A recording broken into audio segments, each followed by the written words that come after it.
I'm sorry. Patawarin mo ako, ate. Ang sabi ni Jackson sa garalgal na boses.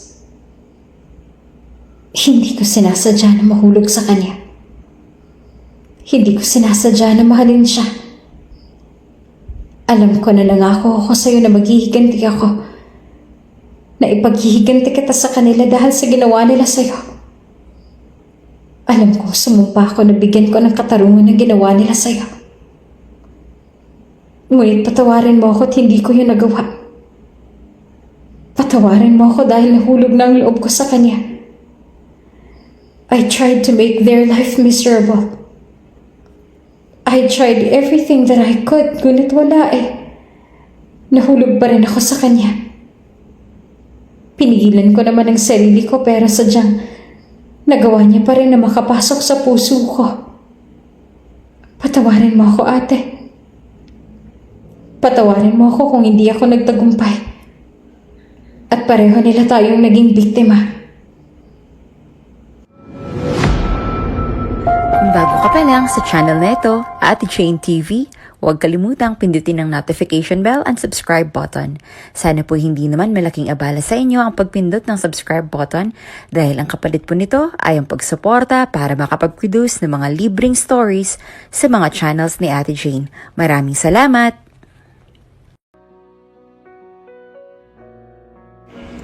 Jackson, kumain ka na ba? Iyon ang binungad na tanong ni Beatrice sa kanyang asawang si Jackson na makita niya ito na pumasok sa loob ng kanilang bahay. Mukhang pagod na pagod pa ito mula sa trabaho. Hindi siya nito sinasagot at basta na lang na nalampasan na para bang hindi siya nito nakita. Gusto mo bang kumain? Nagluto ako para sa'yo. Wika pa ni Bea habang nakasunod sa kanyang asawa na ang turing sa kanya ay isa lamang hangin. I'm not hungry. Ang malamig na sagot ni Jackson at napatigil siya sa pagsunod nang muli itong magsalita. I'm tired. Bukas mo na lang kukulitin. Pinagmasdan na lamang ni Bea ang asawa na nagpatuloy sa paglalakad palapit na sa hagdan. Hindi man lang siya nito nilingon at tuloy-tuloy lang na umakyat doon. Malungkot ang kanyang mga mata at ang kanyang dibdib ay nanikip. Ngunit nagawa niya pa rin ng umiti nang lumapit sa kanya si Mang Kanor, ang personal driver ng kanyang asawa. Kumain na po kasi si Sir kanina, ma'am. Kasama niya po yung bidang babae ron sa bagong pinag-uusapang movie na pinapalabas ngayon, si Miss Carrie. Paliwanag sa kanya ni Mang Kanor. Ganun ba? Opo, ma'am. Halata sa mga mata ng matanda na maging ito ay nalulungkot para kay Bea. Alam nilang lahat kung gaano kabuti na asawa si Bea para kay Jackson na kahit gaano pa kalamig ang pakikitungo ni Jackson sa asawa ay hindi ito nagsasawa sa pag-aalaga at pag-intindi sa binata. At kahit batid nilang lahat na nasasaktan at hirap na rin si Bea ay nagagawa pa rin ito ng umiti at umakto na para bang ayos lang ito. Kayo po, tay. Gusto niyo po ba na kumain? May niluto po ako. May munting ngiti sa labi ni Bea habang nakatingin kay Mang Kanor. Madami-dami rin kasi ang kanyang niluto dahil akala niya ay kakain si Jackson. Masasayang lang yon kung hindi kakainin. Kumain na pa naman din ang mga kasambahay nila pero marami pa rin ang tira. Nako, busog pa po ako, ma'am. Kaso mukhang masarap pong niluto ninyo. Amoy na amoy ko kaya nagutom po ulit ako. Pwede po bang kumain? Mukhang nakakatakam po ang amoy ng niluluto niyo eh. Napangiti si Bea ng malaki dahil sa sinabi nito. Oo naman po, tay. Pinasunod niya si Mang Kanor sa kanya patungo sa kusina at agad niya itong pinaghandaan ng kanyang niluto. Masaya naman siya dahil tila nagustuhan ni Mang Kanor ang niluto niya. Nako, ang sarap! Mas masarap pa nga sa pagkain sa labas eh. Nag-thumbs up pa sa kanya si Mang Kanor. Tiyak ako na magugustuhan ni Sir Jackson tong luto niyo kung matitikman niya po ito, ma'am. Talaga po. Kung ganun ipagtitira ko po siya para makakain siya kung magugutom siya mamaya. At kahit walang kasiguraduhan kung titikman nga ba ni Jackson ang niluto niya ay nagtabi pa rin si Bea para kay Jackson. Mahigit 2 taon na silang mag-asawa ni Jackson. Ang kanilang naging kasal ay parehong hindi nila kagustuhan. Yun lamang ang tanging gusto ng kanilang mga magulang para pagbuklurin ang kani-kanilang kumpanya at mas lalong gawin na makapangyarihan. Unang araw pa lamang nagpasasama nilang dalawa ay malamig ng pakikitungo sa kanya ni Jackson. Ni hindi nga siya nito magawang tingnan. Para bang meron siyang nakakahawang sakit at hindi siya nito mahawakan. Ni simpleng paglapit sa kanya ay hindi magawa. Ganun pa man ay umaasa si Bea na baka pwedeng mag-work ang pagsasama nilang dalawa.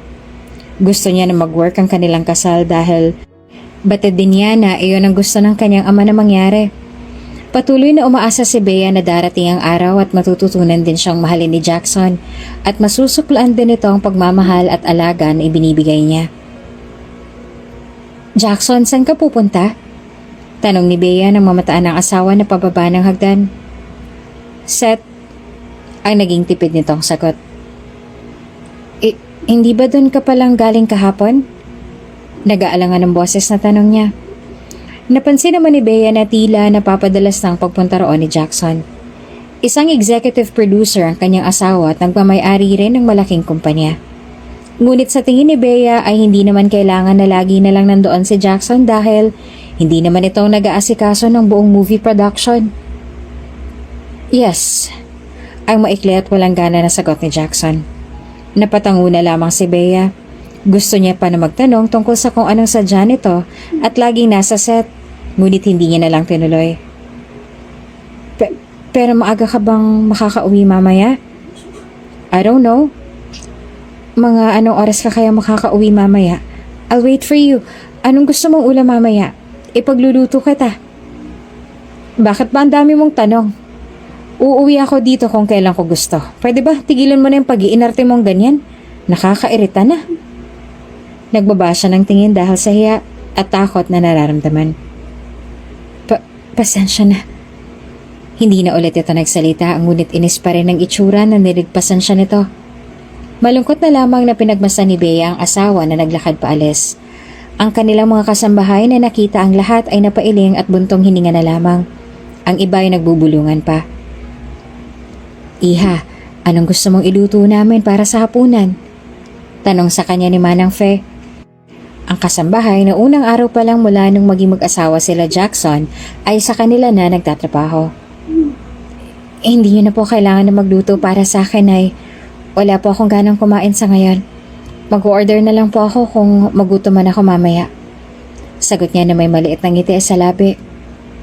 Hindi niya na hinayaan na makapagtanong pa ulit si Manang Fe at nagpaalam na siya dito.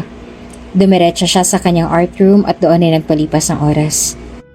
Tuwing nalulungkot siya ay ginagawa niya lang na libangan na yung pagpipinta. Bawat dampe ng kanyang brushstroke sa canvas ay tila dinadala rin siya sa kanyang pininta at ang sakit na kanyang nararamdaman ay nawawala. Hanggang sa lumubog ng araw at lumitaw ang buwan, ay nananatili si Bea sa loob ng kanyang art room. Sa totoo niya na hindi niya na malaya ng paglipas ng oras at sa kanya lamang napagtanto na gabi na pala noong makaramdam na siya ng kalam ng kanyang sikmura. 8:00 na pala ng gabi at mula kaninang umaga hindi pa siya kumakain. Kaya naman pala nangihina na ang kanyang katawan. Iniwan niya muna ang kanyang ginagawa at bumaba na para makakain na. Manang, nakauwi na po ba si Jackson? Tanong niya sa isa nilang kasambahay. Wala pa po, ma'am eh. Napatango si Bea. Ganun po ba? Opo, ma'am. Gusto niyo po bang kumain? Paghahanda ko po kayo. Hindi na po. Ako na pong bahala. Pagpigil niya dito. Magpahinga na lamang po kayo. Ako na pong bahala sa hugasin at hihintayin ko na rin na makauwi ang asawa ko. Sumunod naman ito sa sinabi niya. Konti lang kinain ni Bea dahil wala siyang gana. Kanina ay nangihina pa lamang ang kanyang katawan dahil sa gutom. Ngayon ay hindi niya na alam kung bakit tila naglaho ang gutom na iyon at nawalan siya bigla ng gana.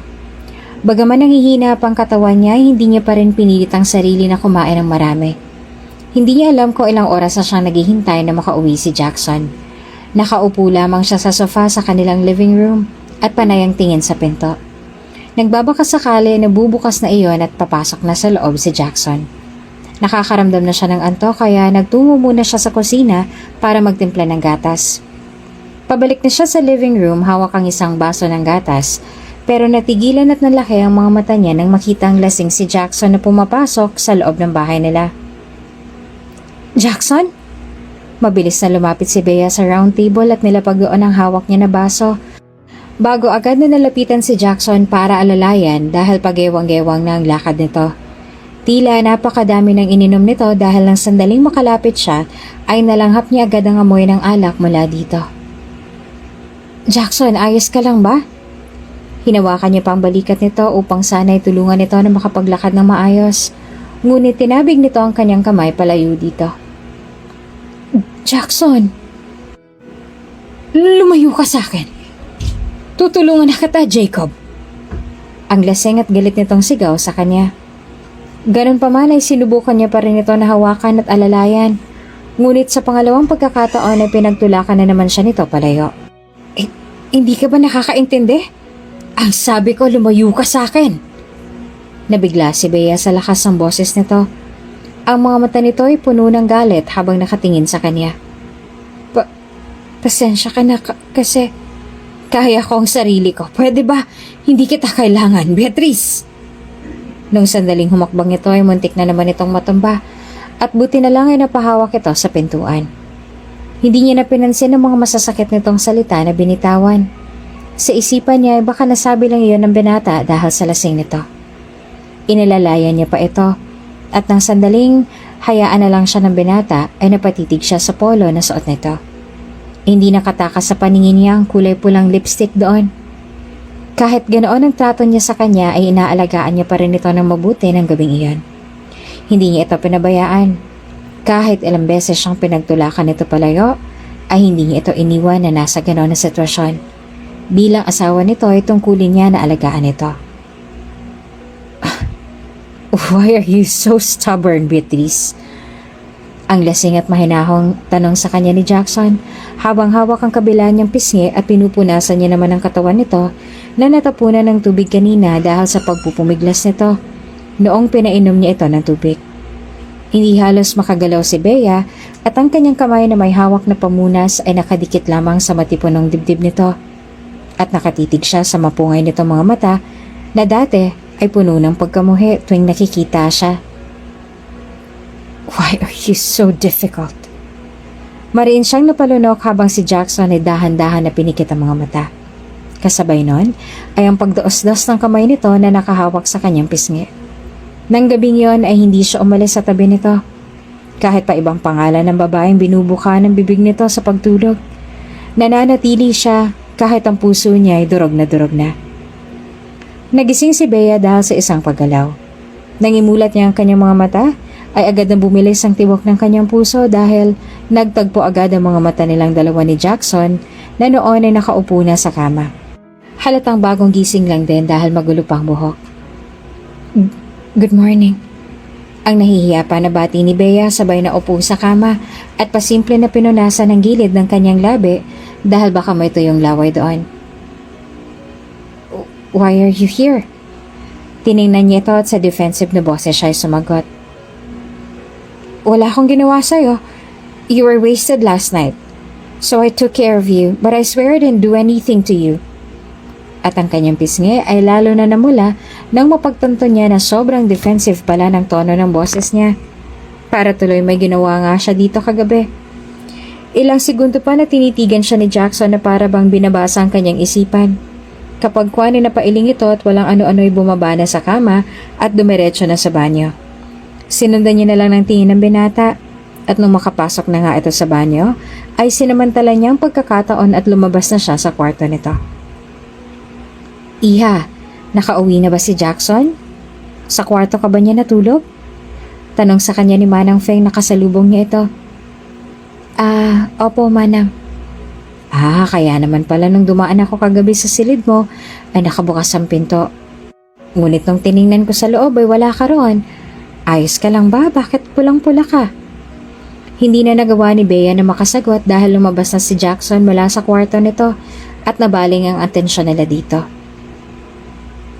Good morning, Sir Jackson. Ang magalang na bati ni Manang Fe na sinagot lang ng binata ng tipid na pagtango at nalagpasan na sila. Nagkatinginan pa sila Manang Fe ng ilang sandali bago siya nagpaalam dito at tumuloy ng maglakad patungo sa silid niya. Isang linggo mula nang malasing ng labis ang binata, ay napansin niyang mas napapadalas ng pagpunta nito sa movie set at ang pag-uwi nito ng late at lasing. Sa bawat pag-uwi nito ay lagi itong may lipstick stain sa damit na hindi niya alam kung galing ba sa parehong babae o iba-iba. Gustuhin ba ni Bea na questionin ang pag-uwi nito ng laseng ay hindi niya ginawa dahil wala naman siyang karapatan para gawin iyon kahit pa mag-asawa sila. Aalis ka? Iyon ang gulat na tinanong ni Bea sa asawa nang makita niya ito. Sabay lumipat ang tingin niya sa hawak nito na maleta. Yes. Nagtaas naman ang mga tingin niya sa mga ito. Sa ibang bansa bang punta mo? Natipid na tangula mga sinagot nito sa kanya. Magtatagal ka ba ron? Yes, 2 weeks. 2 weeks? Ganon katagal? Sinalubong nito ang nanulumo niya ng mga tingin at bahagyang napakunot ang noo. Why? Wala naman. Sige, mag-iingat ka. Kahit sobrang disappointment na kanyang nararamdaman, ay nagawa niya pa rin ang umiti dito. At inihatid ito patungo na sa sasakyan nito kung saan naghihintay si Mang Kanor. Napahinga na lang ng malalim si Bea habang nakatanaw sa papalayo ang sasakyan. Lula ni Jackson na wala man lang kahit anong sinabi sa kanya bago umalis. Sa ibang bansa po bang punta ni Sir, Ma'am Beatrice? Tanong sa kanya ng isa sa 5 nilang kasambahay. Opo. Malungkot niya namang sagot. Hindi po ba malapit na rin ang birthday ninyo? Hindi niyo naman po ba siya makakasama mag-celebrate? Tanong ulit nito na sinagot niya naman ng malungkot na tango. Tsak po ako na magagalit na naman si Don Peregrine. Yun na nga po Sagot niya sabay buntong hininga. Pero ipapaliwanag ko na lang sa aking ama. Batid ko na mas mahalaga ang trabaho ni Jackson. Ang akala ni Beatrice ay makakasama niya ito sa kaarawan niya sa susunod na araw. Ngunit aalis na naman pala ito. Noong nakaraang birthday niya ay wala rin ito dahil umalis din ito ng bansa. Sa bawat event naman na hindi nagsiselebrate ang binata, nakasama siya. Lagi itong umaalis at lagi naman siyang umaasa na babalik ito at magsiselebrate ng kasama niya. At pag walang binata sa kanyang tabi sa oras ng mga mahahalagang okasyon, ay nagagalit ang kanyang ama dahil iniisip nito na iniiwan lamang siya ng kanyang asawa. Ngunit pinapaliwanag naman ni Bea na dahil lamang yon sa sobrang busy ni Jackson sa trabaho. At ngayon nga ay hindi niya alam kung anong palusot na naman ang kanyang sasabihin. Pakiramdam ni Bea ay niyurakan ng kanyang puso sa sakit nang makita niya sa internet ang picture ni Jackson kasama ang bidang babae sa movie na pinagkakaabalahan nito at kumakalat pa ang rumor na baka ay dating daw ang dalawa dahil kapansin-pansin ang pagiging malapit ang dalawa. At dahil sa wala nakakaalam sa kasal nila ni Jackson, maliban sa kanilang mga magulang at taong malalapit sa kanya, ay todo suporta ang mga tao sa dalawa. Sumapit na lang ang araw ng kaarawan niya ay hindi man lang siya nakatanggap ng kahit isang message mula sa kanyang asawa. Ngunit ayon sa sekretary nito ay hindi naman daw ito busy. Happy birthday, Bea! Happy birthday, Beatrice! Masaya na bati at kanta sa kanya ni Rafael at dalawa niya pang mga kaibigan na sina Daisy at Sunny nang sandaling mabuksan niya ang front door. May hawak si Rafael na cake na may nakasinding kandila. Kung kanina ay sobrang down na down si Bea, kahit araw ng kaarawan niya ngayon ay may ngiti na ulit sa kanyang mga labi dahil sa pagdating ng kanyang mga kaibigan na hindi talaga nauubusan ng mga surprises sa kanya. Salamat! Ang masaya niyang sabi sa mga ito. Dali, blow your candle na and make a wish! Udyok naman sa kanya ni Daisy. Sinunod niya ang sinabi nito at ipinikit ang kanyang mga mata at nag-wish bago hinipan ng kandila. Napapalakpak naman ang tatlo. Masaya niyang inaya ang kanyang mga kaibigan sa loob at agad naman na inasikaso sila ng kanilang mga kasambahay. Dahil kaarawan niya rin naman ngayon ay naisipan ni Bea kaninang umaga dahil maaga siyang nagising na mag-bake ng cake para sa sarili niya. Paraan rin niya iyon para hindi masyadong malungkot na mag-celebrate na mag-isa. Ang akala niya kasi ay hindi darating ngayon ang mga kaibigan niya at mamayang gabi pa sila lalabas ang kanyang ama for dinner date. Bakit malungkot ka sa araw ng birthday mo? Iniwan ka naman ng gago mong asawa, no? Ang tanong sa kanya ni Sunny. May bago pa ba ron? Halos lahat naman ata ng okasyon ay lagi siyang wala. Sabi naman ni Daisy sabay iling. Habang si Rafael naman ay nanatili lang na walang imik, ngunit nakikinig ito sa usapan nila. May trabaho lang siya ngayon. Sabi ni Bea na nagpapatawa pareho kay Sunny at Daisy ng sobrang sarcastic. Trabaho sa ibang babae. Sabi pa ni Daisy sabay irap. Bakit pa kasi hindi mo na lang siya iwan? Kung single ka lang ngayon, dadaling ka namin sa bar na may maraming pogi. Madali ka lang na makaka-move on doon kasi marami kang mabibingwit na gwapo. Hindi ka lang talaga namin madala-dala doon ngayon dahil syempre alam naman namin kung gaano ka ka-loyal sa asawa mong hilaw. Iyan lagi yung paulit-ulit na sinasabi sa kanya ng mga kaibigan niya. Iwanan niya na raw si Jackson at humanap ng iba dahil pinagsisiksikan niya na raw ang kanyang sarili dito. Ngunit kahit anong udyok pa man ang gawin nila ay hindi niya iyon sinusunod. Hindi niya kayang iwan ang binata. Hindi lang dahil sa nangako siya sa kanyang ama pero dahil na rin sa mahigit 2 taon na nila na pagiging mag-asawa. At kahit kaano pa kalamig ang pakikitungo nito sa kanya ay natututunan niya pa rin ito na mahalin. I can't, sagot ni Bea sa mga kaibigan. Ayoko malungkot si Dad pag nangyari yan. Ito na nga lang ang tangi niyang hiniling sa akin na gawin ko. Because of your dad? Or because you can't leave him? Dahil mahal mo na siya. Pinutol ni Daisy ang kanyang sasabihin. Malungkot niya na lamang na tiningnan ng mga ito na parehong napabuntong hininga. Oh, so you really love that asshole, huh? Sabi naman ni Sunny.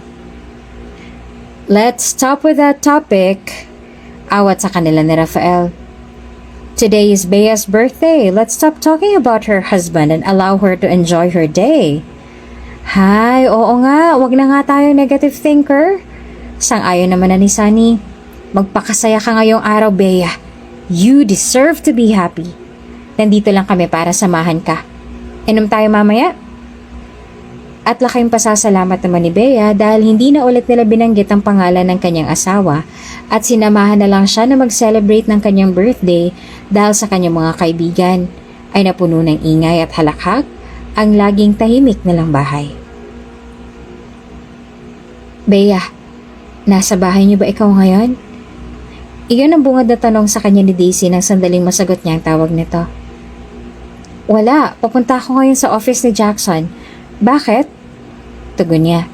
Kasalukuyang nasa backseat siya ni Mang Kanor, ang driver ng kotse na sinasakyan niya. What? Pupunta sana kami sa bahay ninyo. Sa lakas ng boses ni Daisy ay nalayo niya sa kanyang tenga ang cellphone niya dahil baka mabingi siya. Ha? Bakit? Anong gagawin niyo ron?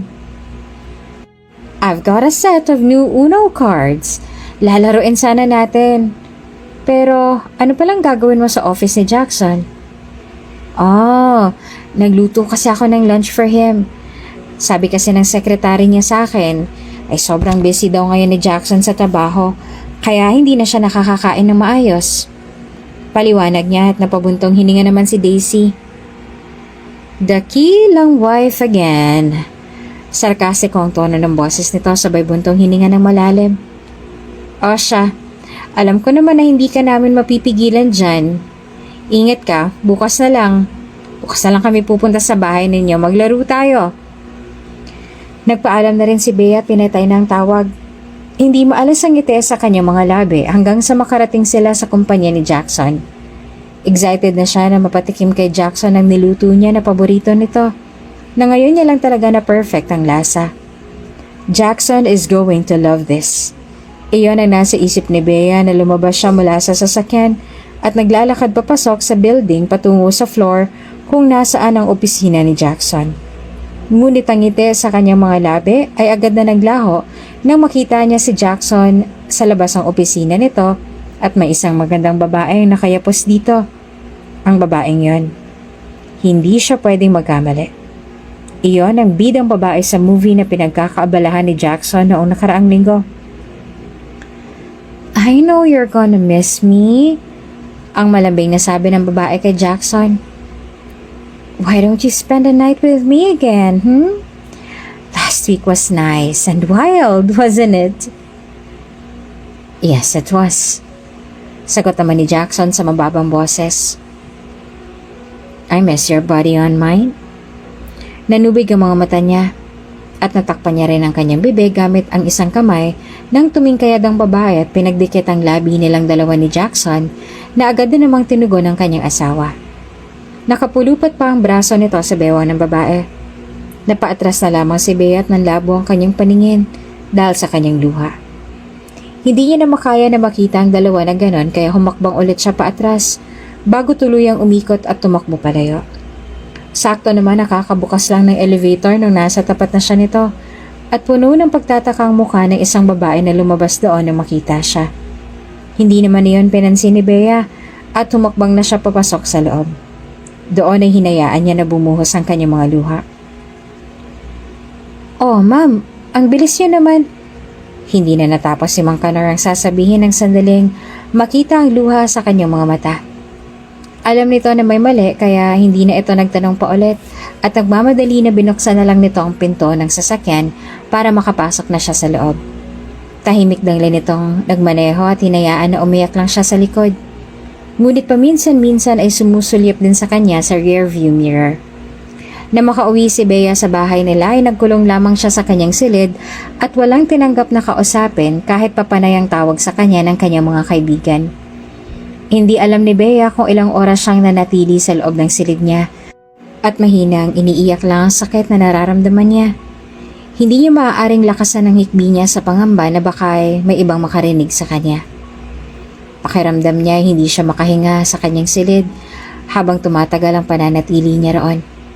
Kanina pa siya kakaiyak at tila ay wala ng lakas ang kanyang katawan. Malakas naman ang ulan sa labas at gusto niya na ilabas ang lahat ng sama ng loob niya. Lumabas siya ng kanilang bahay at sa ilalim ng ulan ay umiyak siya. This is why she likes being under the rain. Walang nakakakita tuwing umiiyak siya. Nailalabas niya lahat ng kanyang mga nararamdaman nang siya lang may alam sa bawat tulo ng luha niya. Napatingin siya sa sasakyan na huminto sa harapan niya. Sasakyan iyon ni Rafael. Bea, anong trip mo? Bakit nagpapaulang ka? Baka magkasakit ka sa ginagawa mong yan. Tanong sa kanya ni Rafael at binaba ang bintana ng sasakyan. Pilit niya itong initian. Wala naman. Gusto ko lang na magtampisaw sa ulan.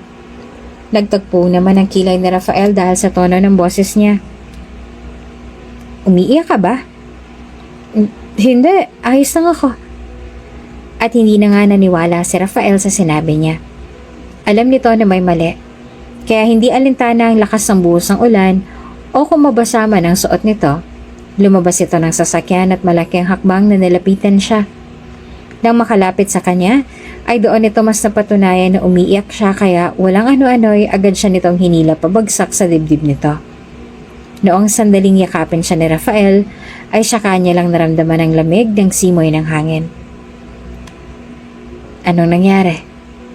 Tanong nito sa mababa na tono, habang ang kamay nakapulupat pa rin sa mga katawan niya. Bea shook her head against his chest. Walang nangyari. Umiiyak pa rin na sagot niya sa dibdib nito. Huminga naman ng malalim si Rafael. Batid nito ang totoo. Kahit hindi man sabihin ni Bea ang totoo sa kanya, ay alam ni Rafael na ang asawa na naman nito na si Jackson ang dahilan ng pag-iyak nito. Ang Jackson namang iyon ang laging dahilan ng mga luha ni Bea. Ang lalaki lang naman na iyon ang dahilan kung bakit paulit-ulit na nasasaktan ng babae na mahal niya at handa niyang alagaan at pagsilbihan habang buhay. Kung bakit ba naman kasi ang Jackson pa na yun ang napiling mahalin ni Beatrice. Napakarami namang iba. Nandito naman siya. Bakit hindi na lamang siyang minahal ng dalaga? Sa isipan ni Rafael kung siguro siya lang ang inibig ni Bea ay hindi ito nasasaktan at umiiyak ng ganito ngayon. Dahil lahat at kahit ano ay gagawin niya para kay Bea, huwag niya lang itong makita na lumuluha. I know something's up pero hindi kita pipilitin na sabihin sa akin ang totoo. You can cry all you want. I'm just here. Ang pagpapagaan pa ni Rafael sa loob ng dalaga. Mas lalo naman na dumami ang mga luha ni Bea at humigpit din ang yakap niya sa binatang si Rafael. Bakit ang sakit pa rin? Alam ko naman simula pa lang na hindi niya ako mahal. Bakit nasasaktan pa rin ako na makita siya na may kasamang iba? Una pa lang ay alam naman na ni Bea na hindi siyang tinitibok ng puso ni Jackson. Batid niya na darating ang araw at makakahanap ito ng babaeng mamahalin. Ngunit ang sakit-sakit pa rin pala sa puso. Ang hindi alam ng dalawa, habang nasa ilalim sila ng ulan at ang yayakapan, ay nakatanaw sa kanila si Jackson. Nakatagis ang panga at madilim ang muka.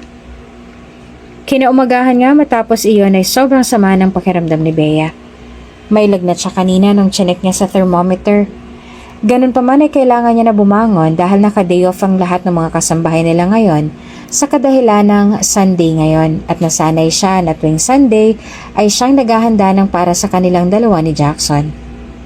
Sa katunayan, noon ay inaabang-abangan niya ang pagsapit ng linggo dahil sa araw na ito ay napipilitan si Jackson na kainin ang anumang ihanda niya para sa kanila at sa araw rin tulad nito, mas feel na feel niya ang pagiging asawa para dito. Pero ngayon ay hindi siya masaya.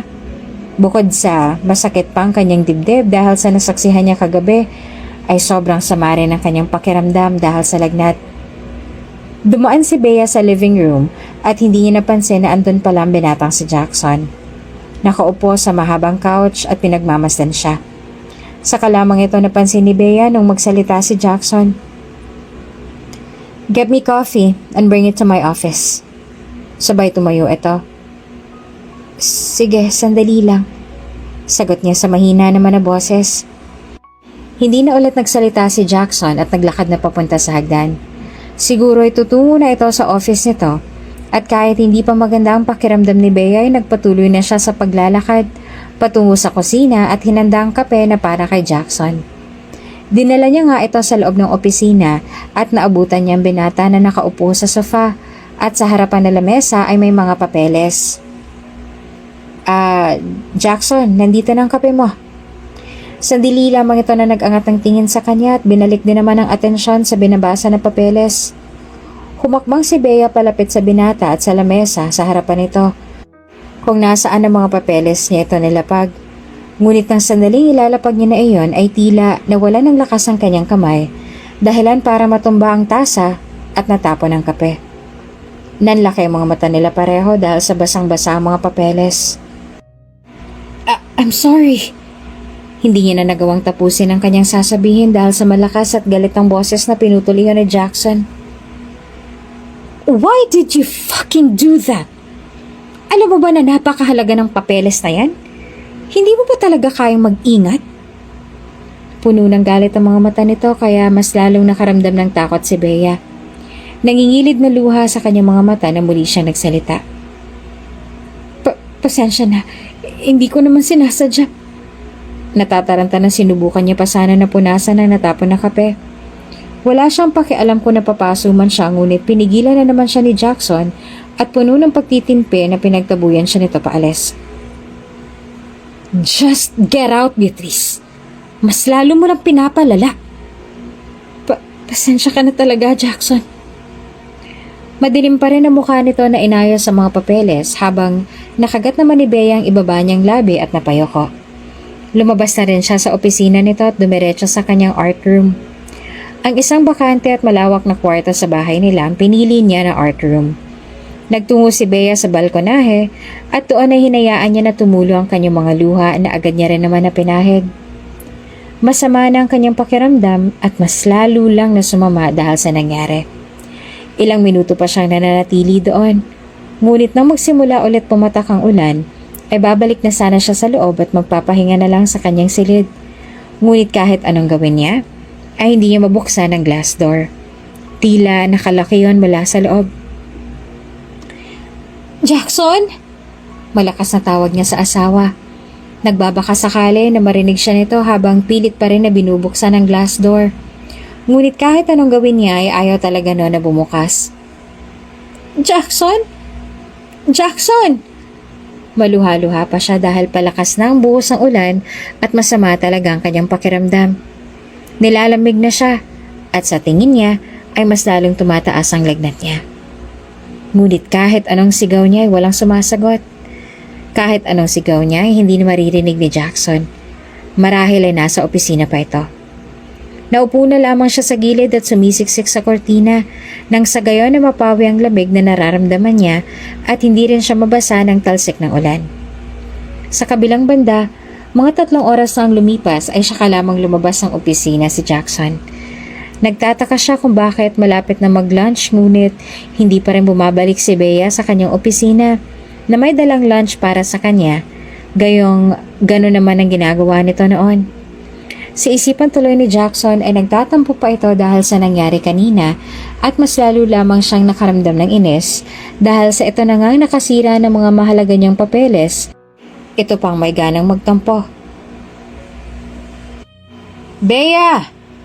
Pagtawag ni Jackson sa asawa. At ang boses na kanina lang ay kalmado ay may inis na ngayon sa tono. Beatrice, where the fuck are you? Hinanap ni Jackson sa buong mansyon ng kanyang asawa pero hindi niya ito makita. Wala ito sa loob ng silid nito. At biglang may pumasok sa isip niya. Huminga siya ng malalim at naglakad patungo sa silid na hilig daw nitong pagtaguan ayon sa mga kasambahay nila. Kahit siyang may-ari ng bahay nila, ay hindi pa niya napapasok ang loob ng silid na yon mula nang maging mag-asawa silang dalawa. Nang marinig ni Bea ang tunog ng pagbukas ng pinto, ay naimulat niya ang kanyang mga mata. Mahina ang katawan niya kaya gustuhin man niya na tumayo ay hindi niya nagawa. Hinintay niya na lamang na bumukas ang glass sliding wall at saka siya mabagal na nag-angat ang tingin. What the? Bumakas ang gulat sa mukha ng binata na makita siya na nasa ganoong sitwasyon. What are you doing here? Kanina pa kita tinatawag. Pasensya na. Mahina niyang sambit. Nalak kasi ako kaya hindi na ako nakapasok sa loob. Hindi ko narinig ang tawag mo. Nagtagpo naman ang mga kilay nito. What's wrong with you? Dumukwang ito papalapit sa kanya at inabot ang noo niya. Fuck, you're burning! Ayos lang ako. Magpapahinga na lang muna ako sa loob. At akmang tatayo na sana siya ngunit dahil sa mga mahina pa ang kanyang katawan ay nawalan siya ng balanse at muntik nang matumba ulit. Mabuti na lamang at bago siya bumagsak ay nahawakan siya ni Jackson. Ang braso nito ay nakapalupot sa kanyang bewang. Wala na itong sinabi at basta na lang nabinuhat siya. Hindi naman nagpumiglas si Bea at hinayaan na lang ito dahil sa mahina na rin ang kanyang katawan, dinala siya nito sa kanyang silid at inihiga na sa kanyang kama. You're burning up! Magkasalubong pa rin ang kilay nito habang nakahawak sa kanyang noo. I'll cook something para makakain ka bago uminom ng gamot. Hindi na. Pagpigil niya nang tumuwid ito ng tayo. Alam kong busy ka. Itutulog ko na lang to. Lay down there and try to get some sleep. Magluluto lang ako saglit. Kahit pilit man ni Bea sabihin sa binata na hindi niya nito kailangan alagaan, deep inside her, masaya siya sa pag-aalaga nito sa kanya. Nagtatatalon pa sa tuwang puso niya. Ito ang unang beses na ganito ka-soft at gentle sa kanyang binata. Noon ay marahas lagi na tingin ang binabato sa kanya ng binata. Ilang sandali lang siya naghihintay kaya hindi siya nakatulog. Nung bumalik si Jackson ay may dala na itong lugaw at isang basong tubig at saka gamot para sa kanya. Hey, Sea! Nilapit nito ang kutsara na may lamang lugaw na hinipan nito kanina sa kanyang bibig. Nahihiya man ay sinunod niya ang sinabi nito. Binuka niya ang kanyang bibig at kinain ang lugaw. You probably got sick from playing in the rain yesterday. Sabi nito at bahagyang umiling. Hindi mo na ako kailangang subuan. Kaya ko ng sarili ko. Bumalik ka na sa trabaho mo. I know you're busy. Nahihiya naman na sabi niya. Kahit gaano pa niya kagusto na alagaan siya ng binata, ay ayaw niya naman na maabala pa ang pagtatrabaho nito. Just eat and get some rest after you take your medicine. Ang tangi nitong sinabi at pinagpatuloy ang pagsubo sa kanya. Matapos niyang kumain ay pinainom siya agad nito ng gamot at saka sinabihan na magpahinga bago ito muling lumabas ang kanyang silid. Ang akala ni Bea ay hindi na ulit babalik sa loob kaya laking gulat niya nang pumasok ulit ito sa loob. Dahil sa nang pumasok ito ay nakapikit na ang kanyang mga mata dahil pinipilit niya na nga na matulog. Tinuloy niya na lamang ang kanyang pagkukunwari para malaman niya kung ano ba ang susunod nitong gagawin. Ang mabilis na tibok ng kanyang puso ay lalong nagwala nang lumapit sa tabi niya si Jackson. Dumukwang at inabot ang kanyang noo para malaman kung may lagnat pa siya. Nang maramdaman niya na mas lalong tumataas ang lagnat niya, ay inayos ito ang kanyang kumot at nang sa ganon ay hindi siya lamigin. How can I leave you alone when you're burning up like fire? Sabay buntong hininga nito. Pakiramdam ni Bea ay makakawala ng puso niya mula sa kanyang dibdib dahil sa bilis ng tibok ng puso nun. Lalo na nung naupo siya sa tabi ni Jackson. Gusto niya na imulat ang kanyang mga mata para malaman kung anong ginagawa nito. Ngunit pinigilan niya ang kanyang sarili dahil baka mahuli siya nito na nagkukunwari lamang siyang natutulog. Ilang minuto pang lumipas ay narinig niya ng pag-ring ng cellphone nito. Tumayo ang binata at sinagot ang tawag. Lumayo lamang ito ng kaunti sa kanya kaya ay narinig niya pa rin ang sinabi nito sa kausap. Yes? Oh sorry, I can't attend today. Ask my secretary to run the errands for me. May sakit ang asawa ko. Siya lang mag-isa sa bahay kung aalis ako. Alright, thanks. At ang mga luha niya ay babagsak na dahil iyon ang unang beses na nirefer siya nito as asawa. Iyon ang unang beses na narinig niya iyon mula sa binata.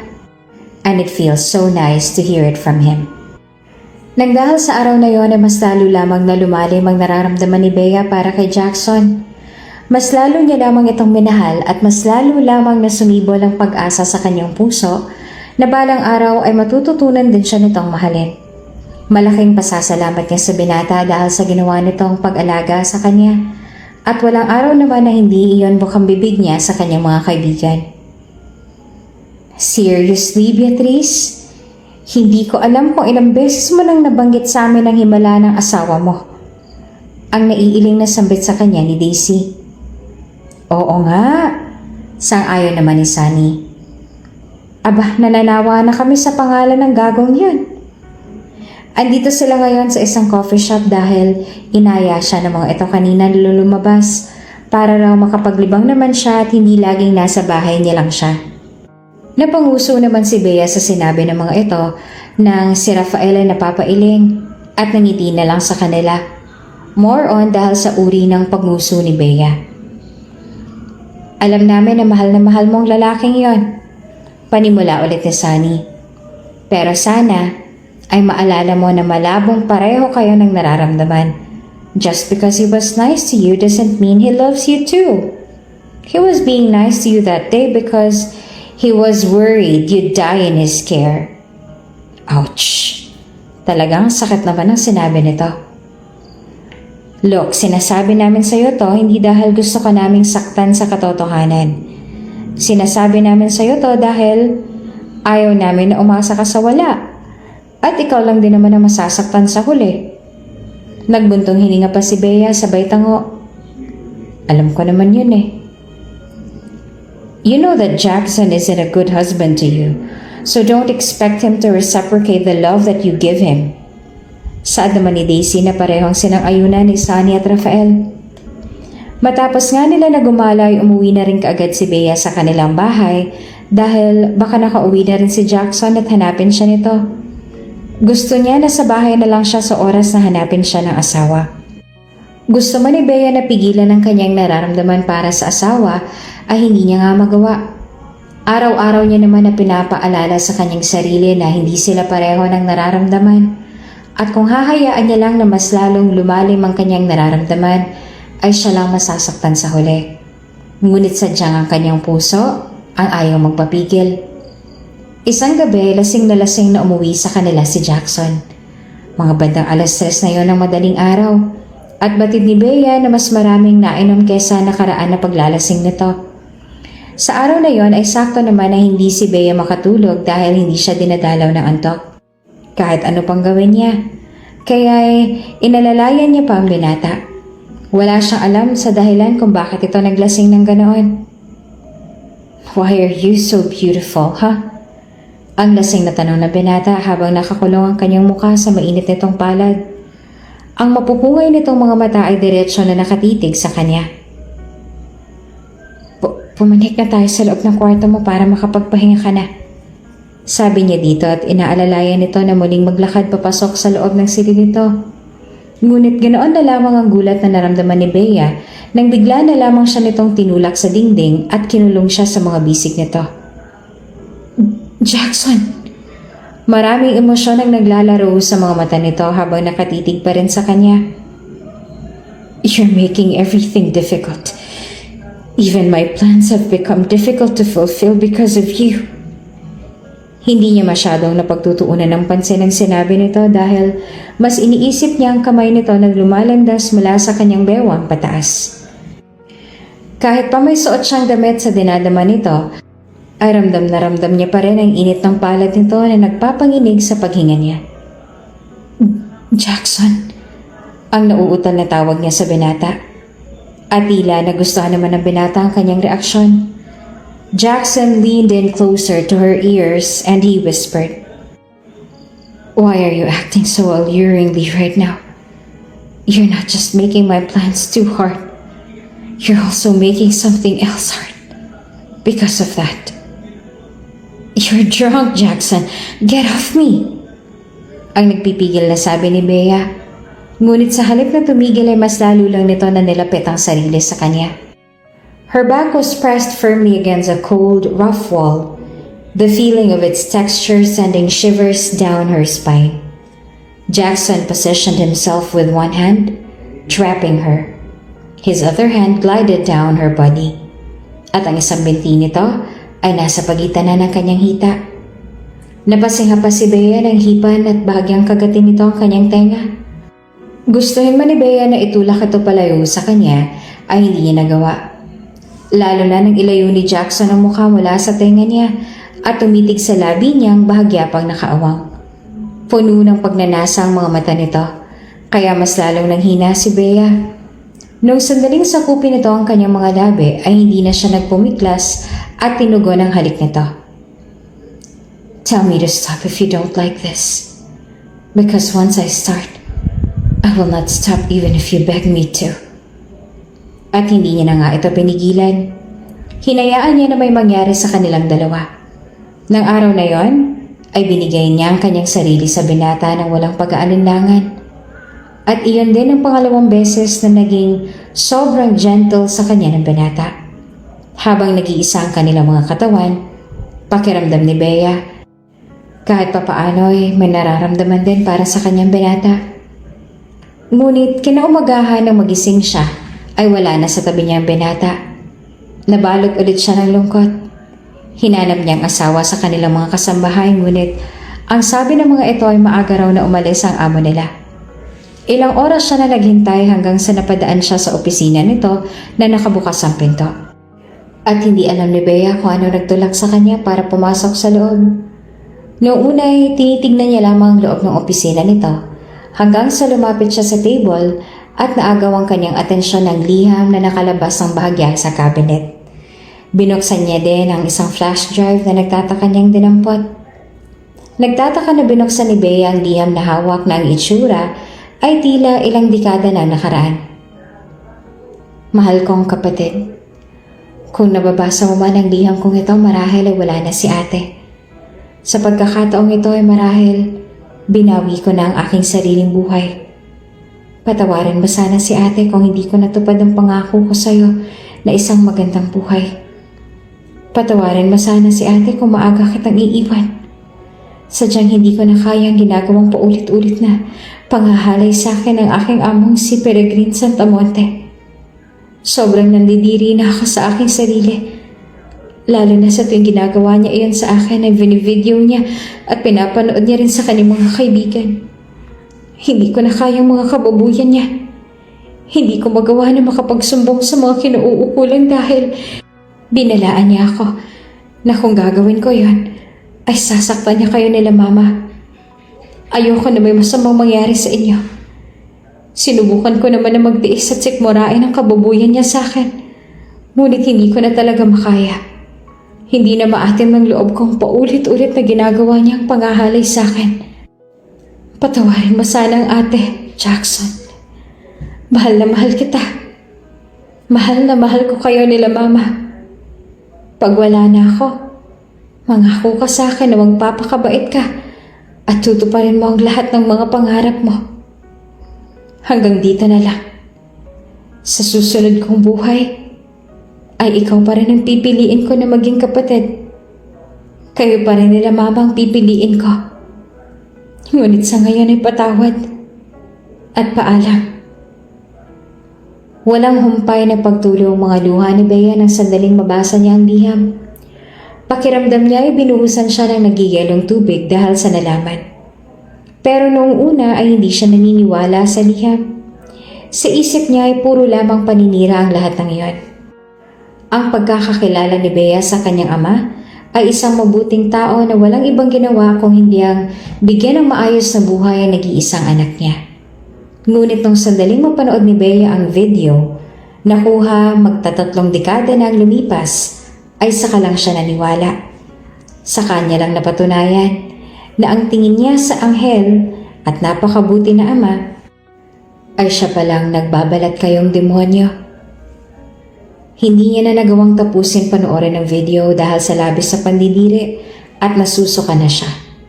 Hindi siya makapaniwala na nagawa iyon ng kanyang ama. Samantala, sa isang malawak na sementeryo ay pumarada ang isang itim na sasakyan at lumabas mula doon ang binatang si Jackson na may daladalang bulaklak. Mabigat ang kanyang mga yapak at bagsak ang kanyang mga balikat na para bang pasan-pasan niya ang problema ng buong mundo. Bumagsak si Jackson sa tabi ng puntod ng kanyang nakakatandang kapatid at doon ay hinayaan niya na tumulo ang kanyang mga luha na para bang wala ng katapusan. Kanina pang mabigat ang kanyang pakiramdam at punong-puno ng hiya ang kanyang buong pagkatao. I'm sorry. Patawarin mo ako, ate. Ang sabi ni Jackson sa garalgal na boses. Ang kanina ay mataas sa sikat ng araw ay unti-unti na nagdilim na para bang maging ang kalangitan ay nagagalit sa kanya dahil sa kanyang ipagtatapat.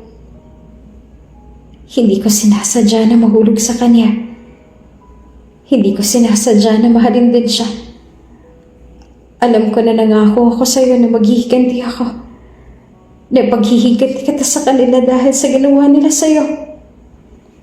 Alam kong sumumpa ako na bibigyan ko ng katarungan ng ginawa nila sa iyo. Patawarin mo ako at hindi ko yun nagawa. Patawarin mo ako dahil nahulog ng loob ko sa kanya.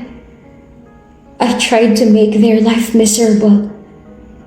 I tried everything that I could, pero wala eh. Nahulog pa rin ako sa kanya. Pinigilan ko naman ang sarili ko, ngunit sadyang nagawa pa rin niya na makapasok sa puso ko. Patawarin mo ako, ate. Patawarin mo ako kung hindi ako nagtagumpay at pareho nila tayo naging biktima. Ang kanyang nakakatandang kapatid na si Helena Villadiego ay ginahasa ng ama ni Beatriz na si Peregrine Santamonte. Noong nagtatrabaho ito sa kanila bilang isang kasambahay. 15 taong gulang pa lamang ang ate niya noong pinagsamantalahan ito ng Don, ang pinakamayaman sa kanilang lugar, at nang dahil sa kababuyan ng matandang yon, ay nagpakamatay ang ate niya dahil hindi nito kanaya ang labis sa kalungkutan at sobrang pandidiri sa sarili. 8 taong gulang pa lamang noon si Jackson, ngunit malinaw na malinaw pa rin sa kanyang lahat. Hindi niya makakalimutan ang araw na iyon. Ang araw na sumira sa buhay nila pareho ng kanyang nakakatandang kapatid. Ate, sigurado ka po ba na magtatrabaho ka sa mga Santamonte? Ang tanong ng 8 taong gulang na si Jackson sa kanyang nakakatandang kapatid na si Helena. Ngumiti sa kanyang noon ay napakamasayahin at puno ng pangarap na si Helena. Oo, bunso.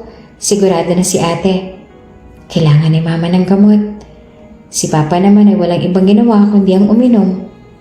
Kung hindi ako kikilos, ay mas lalong lumala ang kondisyon ni mama. Pero nag-aalala po ako sa iyo, ate. Paano kung mapahama ka ron? Huwag ka mag-alala sa akin, bunso. Matapang kaya ang ate mo. Kayang-kaya ko anumang trabaho na ipagawa nila sa akin doon. Hindi man sana payag si Jackson na magtrabaho ang kanyang ate sa mga Santa Monte ay wala naman siya nagawa dahil bata pa siya. At tama naman si Helena na kung walang kikilos sa kanilang dalawa ay mas lalong lalala ang kalagayan ng ina nila. Ang kanilang ama kasi ay walang ibang ginawa kundi ang mag-inom at magsugal. Mag-iingat ka po doon ate ha? Ang pakiusap na lamang ni Jackson sa kapatid. Oo naman, pangako. Magtatrabaho lang ako doon. At kung malaki na ang sahod ko, ay mabibili ko na lahat ng gusto mo. Kahit anong pagkain pa yan ay mabibili ko na para sa inyo ni Mama. Sa unang linggo ng pagtatrabaho ng kanyang ate sa mga Santa Monte ay tila maayos naman ang lahat. Maayos naman daw ang pakikitungo ng mga ito sa ate Helena niya. Sa tuwing umuwi ito sa kanila ng gabi ay may dala ito na pagkain dahil binigyan daw ito ng mabait na don. Kaya nagpakakampante naman ang kanyang ina at masaya rin si Jackson dahil maayos ang pakikitungo nila sa kanyang ate. Ngunit ang lahat ng iyon ay nagbago ng isang gabi ay umuwi ang ate niya sa kanilang bahay na magulo ang buhok at natutulala pa. Sinubukan ni Jackson na alamin kung ano bang problema, ngunit wala itong sinabi. Niyakap lamang siya nito ng mahigpit sabay sabi, kahit anong mangyayari, ay hindi ko hahayaan na may masamang mangyari sa inyo ni Mama. Mahal na mahal ka ni ate. Lahat ay gagawin ko para sa'yo. Nagkaroon ng masamang kutob si Jackson dahil sa napapadalas ang uwi ng kanyang ate ng sobrang gulong buhok at tila ay sobrang pagod na pagod.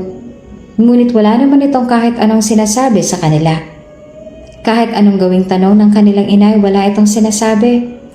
Hindi naman nakatiis ang batang si Jackson dahil labis na siyang nag-aalala sa kanyang ate kaya sinundan niya ito sa trabaho nito sa mansyon ng mga Santa Monte.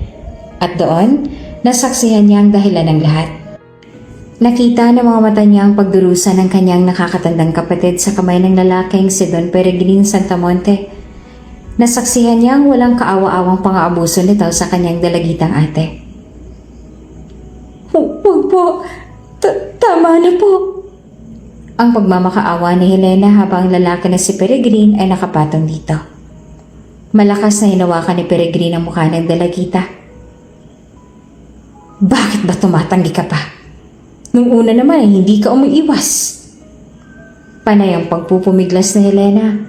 Ngunit ano nga ba ang laban ng 15 taong gulang na dalagita sa malaking lalaki na nakapatong sa katawan nito at pilit na hinahalik-halikan ang buong parte ng katawan nito? Wala ring nagawa si Jackson kundi ang magtago sa kanyang pinagtataguan at takpan ang sariling bibig para hindi makapaglika ng ingay habang walang humpay ang tulo ng kanyang mga luha.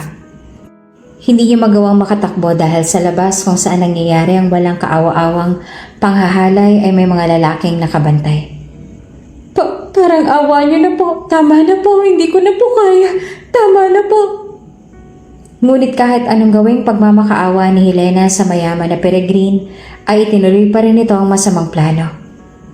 Pinagsamantalahan pa rin ito ang kawawang dalagita ng paulit-ulit at ang dalaga ay walang ibang nagawa kundi ang umiyak at magmakaawa na lamang. Ang lahat ng iyon ay kitang-kita ng dalawang mata ni Jackson. Ngunit dahil napakabata niya pa ng mga oras na iyon ay wala rin siyang nagawa. Habang ginagawa ng lalaki ang kahalayan na iyon, ay nagtagpo pa ang mga mata nila ng kanyang ate Helena at kitang-kita ni Jackson ang pag-agos sa mga luha nito. Ate, kumain ka po muna. Nagluto pa ako ng lugaw para sa'yo. Ang sabi ni Jackson sa kanyang ate na nakatulala lamang. Kumain ka na po ate para magkalakas ang katawan mo. Sige na po ate, para po sa inyo ito. Hindi siya nito sinagot. Nakatingin lamang ito sa kawalan at walang humpay ang pagtulo ng mga luha. Mula nang mangyari ang kahalayan nito, ay lagi na lamang nakatulala ang ate niya. Walang araw na hindi ito umiyak. Hanggang sa isang araw, labis na nadurog ang puso ni Jackson nang makita niya na lang na nakabitay na ang ate niya sa loob ng kanilang silid at wala ng buhay. Ilang linggo matapos ang pagkamatay ng kanyang nakatatandang kapatid, ay binawian din ng buhay ang kanyang ina dahil sa malubhang sakit. At noong mag-9 na taong gulang si Jackson, ay nagkaroon din ng malubhang sakit ang kanyang ama. Ilang buwan lamang mula iyon ay binawian din ito ng buhay. Sa kabutihang palad ng maulilang lubos siya, ay may bakasyonista na mag-asawang Russian ang pumunta sa kanilang lugar, na nang malaman na ulilang lubos siya ay inampon siya tinuring nilang sariling anak. Dahil hindi ito nabigyan ng anak, sa pangangalaga ng mga ito ay naging Jackson Nikolov siya. At sa murang edad ni Jackson ay isinumpa niya na darating ang araw na maghihiganti siya. Paghihigantihan niya ang pagkawala ng kanyang ate. Kahit anong mangyari ay gaganti siya. Wala siyang pakialam kung may inosente man na madamay sa paghihiganti niyang ito. Nag-aral si Jackson ng mabuti. Siyang namahala sa kumpanya ng kanyang adopted parents at mas pinalago niya pa ito. Nang mayaman na siya at kilala na sa mundo ng business ay bumalik siya sa Pilipinas at ginawa ang kanyang plano. Si Jackson ang dahilan ng sunod-sunod na kamalasan ng kumpanya ng mga Santa Monte. Siya ang dahilan ng sunog at paglubog ng mga barko nitong milyon-milyon ang halaga ng laman. At higit pa roon ay hawak niya sa leeg ang nag-iisang anak na Peregrine Santa Monte. Pinakasalan niya ang dalaga para idamay ito sa paghiganti. He will hurt her physically and emotionally. He will ruin her life until she can't handle the pain.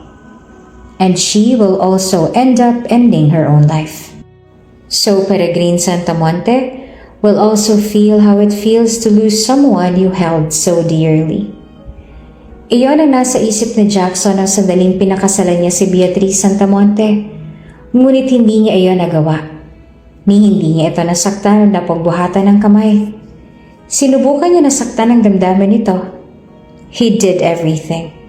Nagkukunwari siyang nakalimutan niya ang birthday nito at wala siya sa tabi nito sa anumang mga okasyon. Hindi niya ito pinapansin at lagi niya itong pinagtataasan ng boses. He even cheated on her with various women. What's worse is that he deliberately ensures Bea witnesses these acts of betrayal each time. Ngunit kahit anong gawing pananakit niya, ay nanatiling natitiis siya ng dalaga. She always understood him. She always forgave him. Ang higit pang nakakatawa sa kabila ng kasalanan ng pamilya nito sa kanya, ay nahulog pa rin ang loob niya sa dalaga. Minahal niya pa rin ito sa kabila ng lahat. Nasako pa rin ito ang lahat sa kanya. Patawarin mo ako, ate. Ang saad ni Jackson kasabay nun ay ang malakas na ihip ng hangin at pagbagsak ng ulan. Hindi ko sinasadya. Pero mahal ko siya. Mahal kong anak ng taong sumira sa buhay mo. Ang humingi ng tawad sa kanyang kapatid ang tangi niya lamang na nagawa dahil sa batid ni Jackson na wala siyang ibang magagawa pa. Nahulog na ang loob niya sa anak ng dahilan para masira ang kanilang buhay. Nahulog siya ng mas malalim kesa sa kanyang inaasahan. Dad, paano mo nagawang bagay na yun? Ang galit na galit ay umiiyak na sigaw ni Bea sa kanyang ama na ngayon ay nakaluhod sa harapan niya at lumuluha. I trusted you, Dad. Buong akala ko'y ikaw ng pinakamabait na tao sa mundo na kilala ko. Pero nagkamali lang ako. Isa ka palang demonyo. Demonyo ka? Paano mo nagawang pagsamantalahan ng isang dalagita? Mas masahol ka pa sa hayop. Wala kang kwenta. Anak, patawarin mo ako. Sinubukan nito na abutin ng kamay ng kanyang anak ngunit inilayo niya ito. No! Huwag mo akong hahawakan. Wala akong amang hayop. Nandidiri ako sa'yo. Anak. Alam ng Diyos kung gaano ka kamahal, Dad. I'm willing to do everything for you. Pinakasalan at minahal ko ang kapatid ng batang babaeng binaboy mo. Minahal ko siya naghigit pa sa pagmamahal sa sarili ko. Ngunit hindi ko alam kung anong mukha pang ihaharap ko sa kanya. Dahil sa ginawa ninyo. Nang dahil sa kababuyan ninyo.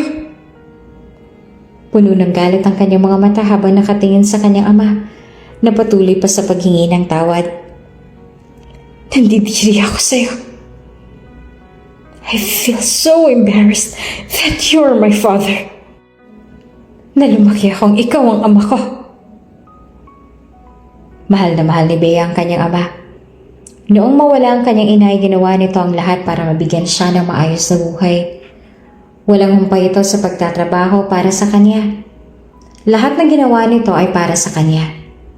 Ngunit matapos ang nalaman niya, matapos ang kababuyan na ginawa nito sa nakakatanda na kapatid ni Jackson, ay hindi niya na alam sa kung paanong paraan niya pa ito mapapatawad. Sa totoo lang ay hindi niya alam kung mahahanap niya pa ba ang sarili niya na mapatawad ito. At ngayon, hindi niya alam kung ano mukha pang ihaharap niya sa lalaking pinakamamahal, knowing na napakalaki ng kasalanang nagawa ng kanyang ama sa pamilya nito. At knowing na kaya lamang siya pinakasalan ng binatay para magigante at saktan siya tulad ng kung gaano nasaktan ng nakatatandang kapatid nito. Kaya mabigat man sa kanyang loob, ay nilisan niyang bansa ng walang paalam sa mga taong mahalaga sa kanya. Lalong-lalo na kay Jackson. Pumunta siya sa ibang bansa kung saan walang nakakakilala sa kanya. Kung saan binago niya ang kanyang pangalan, iniba ang kulay ng kanyang buhok, iniba at binuhay niyang mag-isa ang kanyang anak na babae, si Alexandra, na ngayon ay 7 taong gulang na. Mr. Nikolov, papanoorin niyo po bang mga nag-o-audition? Tanong ng sekretary ni Jackson nang makita siya nitong naglalakad. Yes, tapos na bang audition? May final 4 pa po, sir. 2 talents lang po ang kailangan natin, kayo mamimili pa puroon sa 4. Napatango siya. I'll help to choose then. Kailangan nila ng 2 bata na gaganap na kambal para sa bagong movie na i-film nila. Kaya nandito si Jackson para personal na makita ang mga maaaring gaganap para sa role na iyon.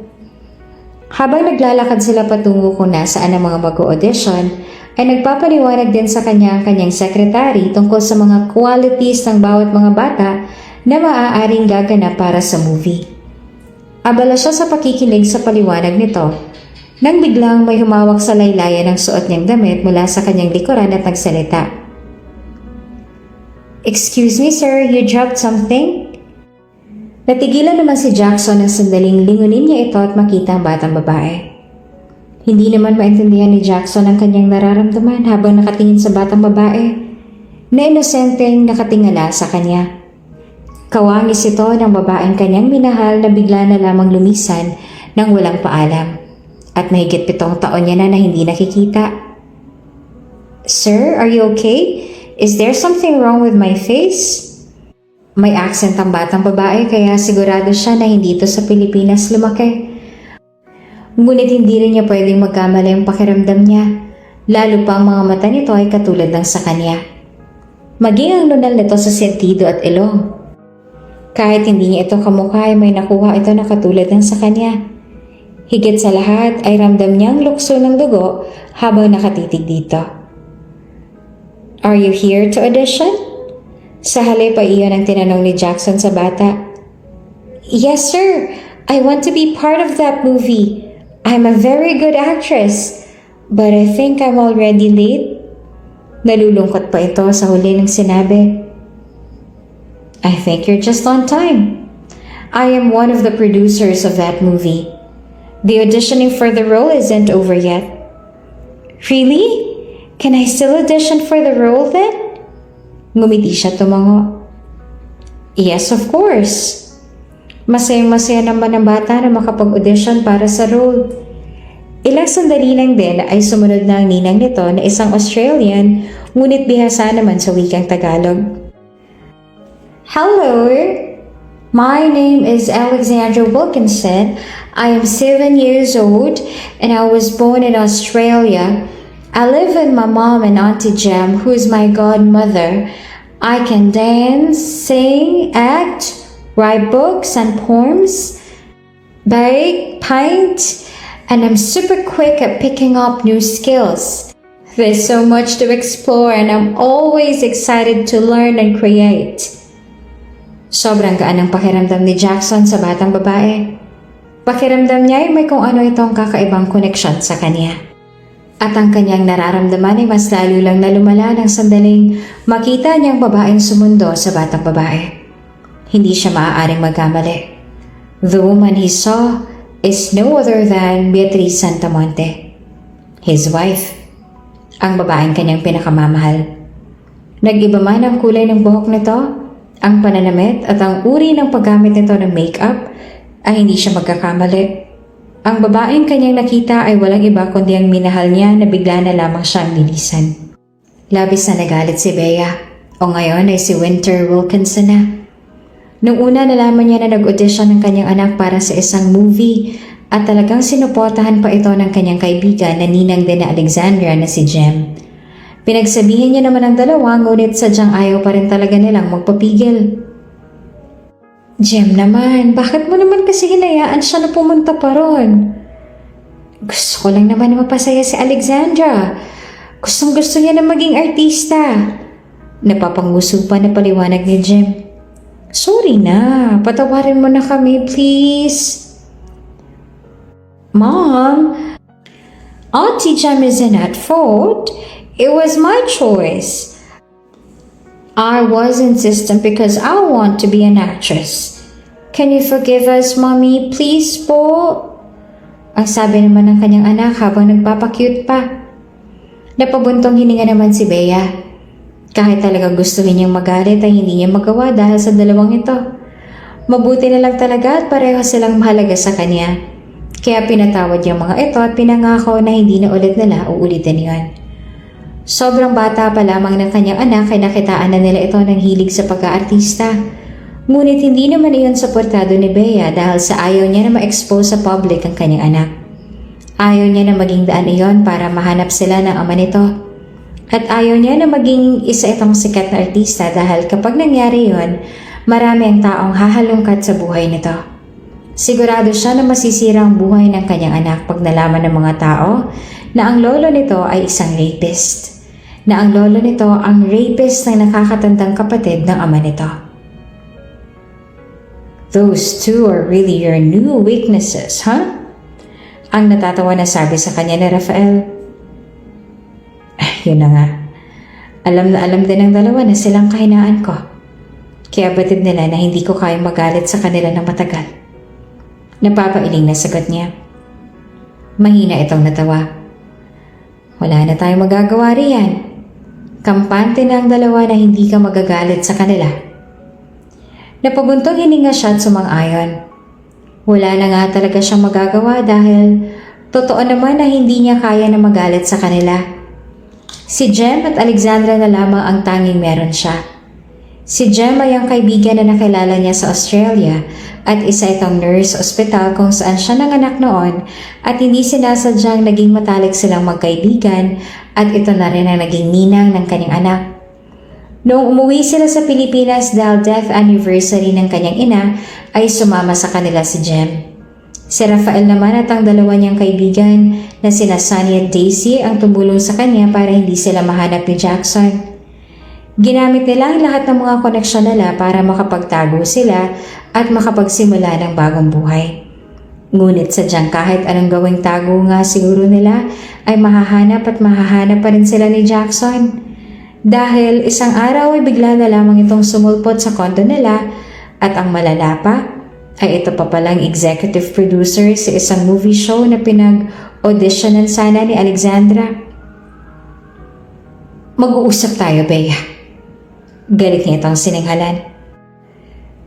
Ano pa bang gusto mong marinig mula sa akin, ha, Jackson? Nakakulong ng ama ko. Hindi ba yun naman ang gusto mo simula pa lang? Kaya mo ko nilapitan? Ngayon na nakuha mo ng gusto mo, ano pa bang gugustuhin mo? Ang bata. Anak ko siya, hindi ba? Natigilan naman si Bea dahil sa sinabi nito. No! Hindi mo siya anak. Anak ko siya sa ibang lalaki. That kid does things that I do. We even have the same mole. Anak ko siya, hindi ba? Bakit ba ayaw mong maniwala? Anak ko siya. I can feel it, Beatrice. May bumubulong sa akin na anak kong batang yan. Ramdam ng puso ko na anak ko siya. Naghahalo ang lungkot at frustration sa mga mata nito. Paniwalaan mo kung anong gusto mong paniwalaan, Jackson. Anak ko si Alexandra at hindi mo siya anak. Anak namin siya na naging boyfriend ko nung nasa Australia pa ako. Pagsisinungaling niya na hindi naman pinaniwalaan ng binata. Kung talagang hindi ko siya anak, then nasaan ang ama ng bata? Bakit wala siya dito ngayon? Hindi ko alam. Matagal nang wala kami. Huwag mo akong pagsinungalingan, Beatrice. Hindi ako nagsisinungaling, Jackson. Madiin niyang putol sa sasabihin nito. Hindi mo anak si Alexandra. Sinasabi ko na sa'yong totoo kaya hindi ko alam kung ano pang gusto mong marinig mula sa akin. My daughter doesn't have anything to do with you. Kaya tumigil ka na nga. Tigilan mo na kaming mag-ina. At oo nga pala, ang role na binigay mo sa kanya, hindi niya na yun itutuloy. I don't want my daughter to be an actress. I don't want her to be part of that movie. But that's her dream. Bakit hahadlagan mong pangarap niya? Ilalayo ko lang siya sa kapahamakan.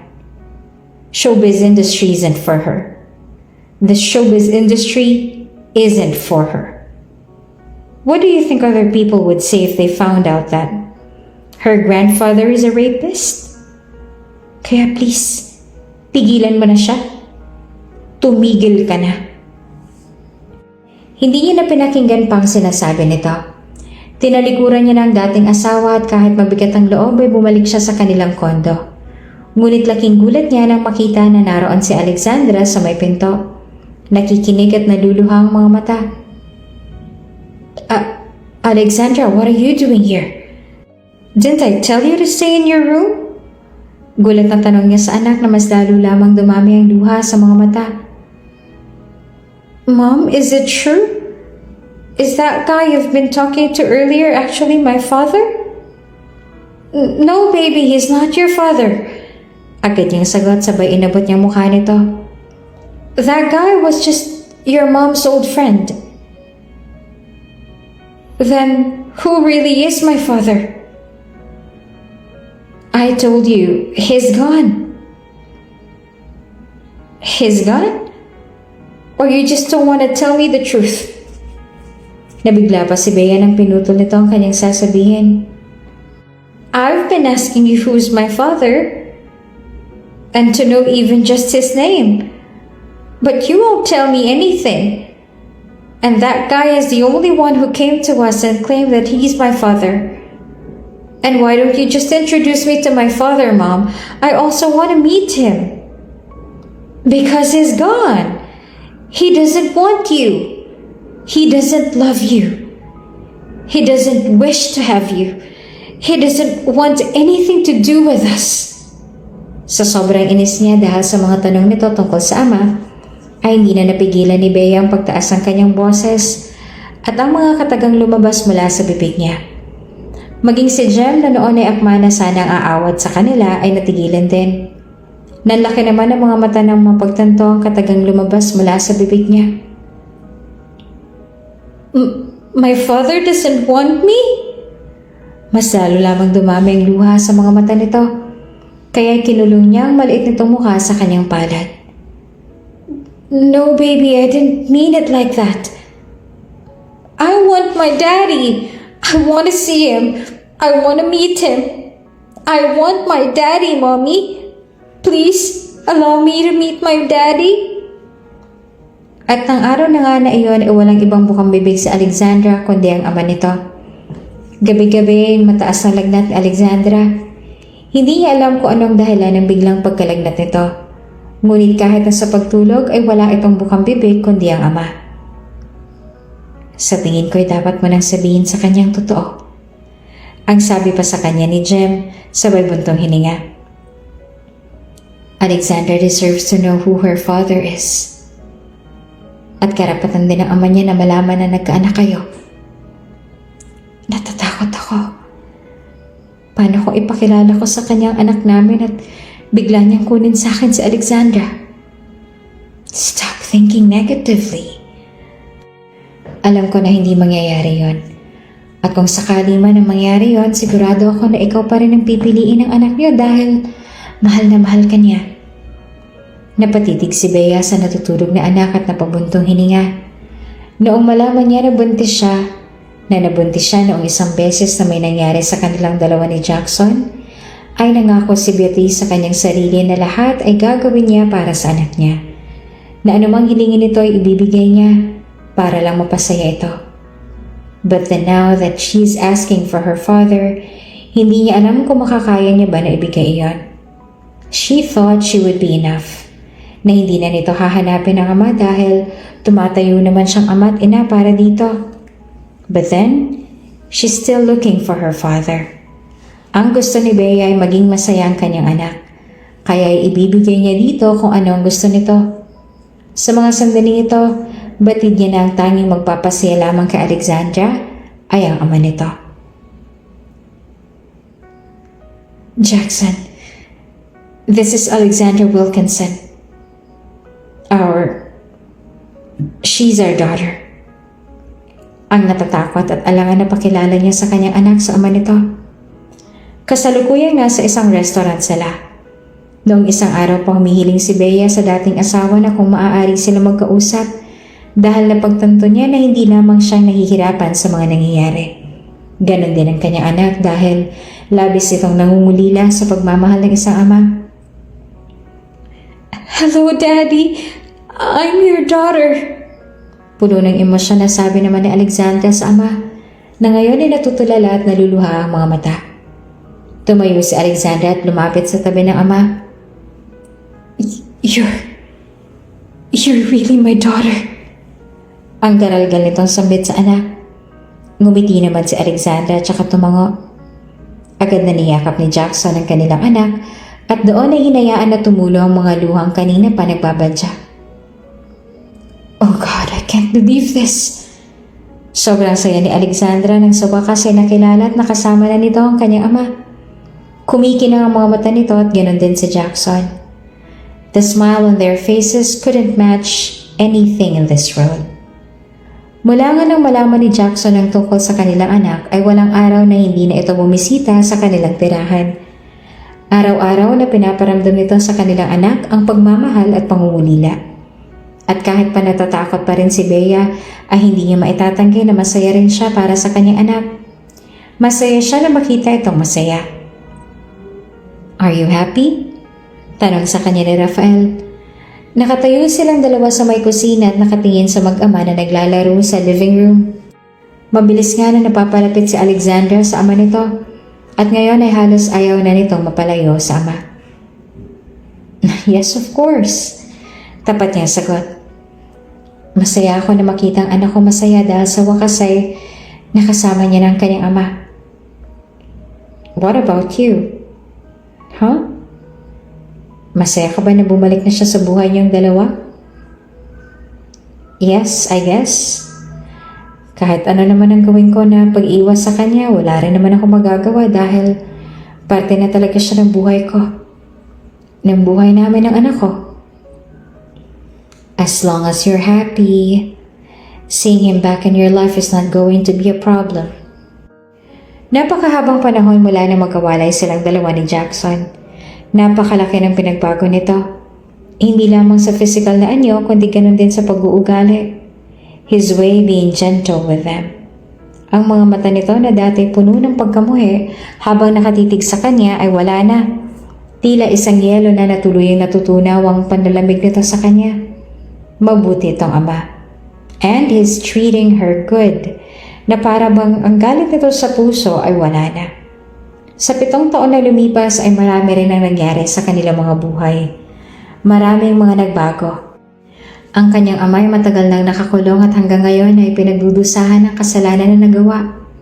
Hanggang ngayon ay pinagsisisihan nito iyon dahil sa tuluyan na rin itong inabandona ng anak. Ang kumpanya na pinaghihirapan nito ay tuluyan na nagsara. Naging isang chef si Bea at meron siyang maliit na bakery sa Australia. Ang kanyang anak ay nasa 2 baitang na. Samantalang si Jackson ay mas lalong naging kilala sa larangan ng paggawa ng pelikula at ang kumpanya nito ay mas lalong lumago. Ngunit kahit ilang taon na nagdaan ay hindi pa rin nagbabagong pagmamahal niya para sa binata. Sa kabila ng lahat ng mga nalaman niya ay mahal niya pa rin si Jackson. Wala siyang ibang minahal kundi ito lamang. "What's this?" Ang pagtataka na tanong ni Bea nang iabot nito sa kanya isang maliit na box. "For you." "Bakit? Para saan?" Mas lalo siyang nagtaka nung pagkabukas niya ng maliit na box ay isang kumikinang na singsing ang laman nun. "Nung bigla kang umalis sa bahay natin 7 taon nang nakalipas, hindi ko nagawa sa ang bagay na yan." Para saan naman ang singsing na to?" "A wedding ring?" "Huh?" "Nung kinasal tayong dalawa, wala akong singsing na isinuot sa'yo. I didn't place a ring on your finger because doing so would symbolize my promise to care for and love you for eternity." Naguguluhan talaga siya. Hindi niya alam kung anong dahilan ng binata at ginagawa nito ito. "Bakit mo binibigay sa akin ngayon to?" "Noon, paghiganti lang naman ng puso ko. I wish those who made my sister's life miserable will feel the same misery they inflict on her. Nang pinakasalan kita, inaamin ko na iyon ang dahilan ko, na gusto kong magiganti. Ngunit hindi ko rin lubos akalain na kakainin ko rin pala mga pangakong yun. I never imagined I would fall in love with you." "What?" "When you suddenly left, I was just about to confess everything. My feelings for you at ang kasalanan ng iyong ama sa amin. Pero bigla kang lumisan ng walang kahit anong pasabi. And then your father, he came to me on his knees, begging for my forgiveness. That's when I realized na alam mo na pala ang lahat bago ka pa man maipaliwanag sa'yo." Natigilan muli si Bea sa pinagtapat nito. Nangingilid ang luha sa kanyang mga mata dahil hindi siya makapaniwala sa kanyang mga narinig. Puno ng emosyon na ipinagpatuloy ni Jackson ang sasabihin. "I love you, Beatrice. Hindi ko lubos akalain na darating ang araw na iibig ako sa'yo. But that's the truth. Kahit anong gawin ko na pagmamalupit sa'yo, just to remind myself that I should hate you, I still fall for you. Kahit anong pigil ko sa nararamdaman ko, minahal pa rin kita. Mahal na mahal pa rin kita. Nung umalis ka, I thought it's going to be the end of everything. Akala ko hindi na ulit ako magkakaroon ng pagkakataon para maipagtapat sa iyo ang lahat, maging ang nararamdaman ko. Pero ngayon nagbalik ka na at meron pa tayong naging anak. I want you to know that I love you, Bea. Minahal kita at mahal pa rin kita hanggang ngayon. But how could you love someone like me when my father was the reason why your sister died?" The confusion and pain were etched across her face. Hindi siya makapaniwala na minahal siya nito sa kabila ng kasalanan ng kanyang ama sa pamilya nito. "We were both still too young back then. I was only 8 when it happened. At ikaw ay siguro mga nasa 5 taong gulang pa lamang noon. You were so naive and innocent back then, oblivious to the cruelty of your father. You're not responsible for the mistakes he made. They were his burden to bear, not yours. Wala kang kinalaman sa kasalanang nagawa niya. And realize that too late. Nung nawala ka, saka ko lamang napagtantong bagay na yan." Inabot ni Jackson ang kanyang kamay. "I want you to know that I am no longer mad at you. Hindi na ako magagalit sa'yo. At kahit pabatid ko na wala kang kasalanan sa kasalanang nagawa ng iyong ama, ay pinatawad kita. So please forgive yourself as well. Because I know that even if you don't admit it, you're also mad at yourself." It's okay to release that burden and allow yourself to heal. Isang linggo mula ng pag-aminan at patawaran silang dalawa ni Jackson ay nagkaroon sila ng masinsinang pag-uusap ni Rafael. As long as you're happy, whatever your decision, I will always be right here to support you. Ngumiti sa kanya si Rafael. Ngunit batid ni Bea na hindi ito masaya, na nasasaktan ito ngayon dahil alam niya na mahal siya nito. Saksing mga bituin sa kung gaano kita kamahal. Mulat sa pulay, wala akong ibang babaeng minahal kundi ikaw lamang. Kahit alam kong malabong maging ako, pinili ko pa rin na mahalin ka dahil sapat naman na sa akin na makita kang masaya kahit sa piling pa ng iba. Pag-amin ito. I admit nung nagkahiwalay kayong dalawa ni Jackson, nasiyahan ako dahil akala ko may chance na ako para sa'yo. May chance na mahalin mo rin ako. I even seized that chance when you were deeply lonely to offer comfort through my presence. However, at the end of the day, napatunayan ko na mali ang ginawa kong yun. At napagtanto ko rin na kahit anong gawin ko ay hindi mo ako matututunang mahalin. Because we're best friends. And best friends shouldn't push their relationships to something deeper. I want you to be happy, Beatrice. Gusto kong masaya kayo ni Alexandra. At alam ko na sa piling lamang yun ni Jackson yung mararamdaman. I love you. And I don't want to lose you. I want us to be friends until the end. Pero sa ngayon, kailangan ko na muna magpakalayo-layo para makalimutan ko tong nararamdaman ko para sa'yo. Sa oras ng pagbabalik ko, can you promise me that you will still be there to welcome me as your best friend? Bagaman nahihirapan dahil maging siya ay nasasaktan para dito, ay nagawa niya pa rin ang umiti at tumango. Oo naman, nandito lang ako palagi. Thank you, Bea. Ngumiti ito sa kanya. Ang mga ngiti nito ay hindi naman lang umabot sa mga mata. Until we see each other again. I wish your happiness with him. Pangako, babalik ako. Unang beses na nalaman ni Bea na mahal siya ni Rafael nung sinundan siya nito sa Australia. Hindi ito umalis sa tabi niya kahit pa nang malaman nito na buntis siya. Noong down na down siya at wala siyang ibang makapitan, ay nasa tabi niya lang ito para damayan siya. Walang araw na hindi nito pinaramdam ang pagmamahal para sa kanya. At hindi naman manid si Bea para hindi maramdaman na mahal siya nito. Sinubukan niya na suklian ang pagmamahal nito. Sinubukan niya rin na mahalin ng binata, ngunit sadyang kahit anong gawin niya ay isang lalaki pa rin ang laman ng puso't isipan niya. Nasa kabila ng kanyang mga nalaman ay hindi na natibag ang pagmamahal niya para kay Jackson. At kahit 7 taon ang nagdaan ay hindi naglahong pagmamahal niya.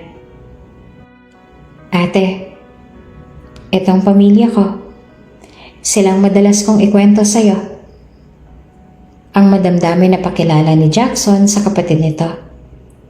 Andito sila ngayon sa sementeryo kung saan nakalibing ang nakatatandaan nitong kapatid. Ito ang unang beses na pumunta si Bea dito.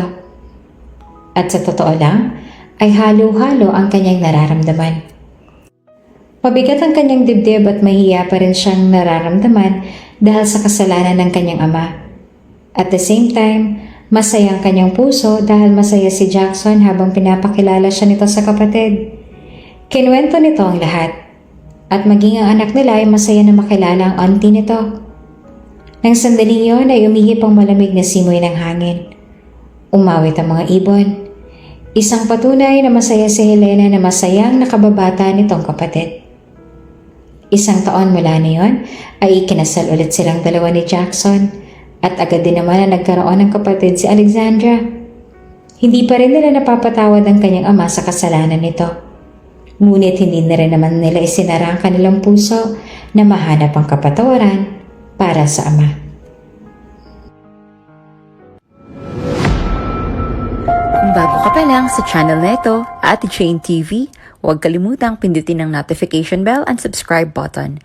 Sana po hindi naman malaking abala sa inyo ang pagpindot ng subscribe button dahil ang kapalit po nito ay ang pagsuporta para makapag-produce ng mga libreng stories sa mga channels ni Ate Jane. Maraming salamat!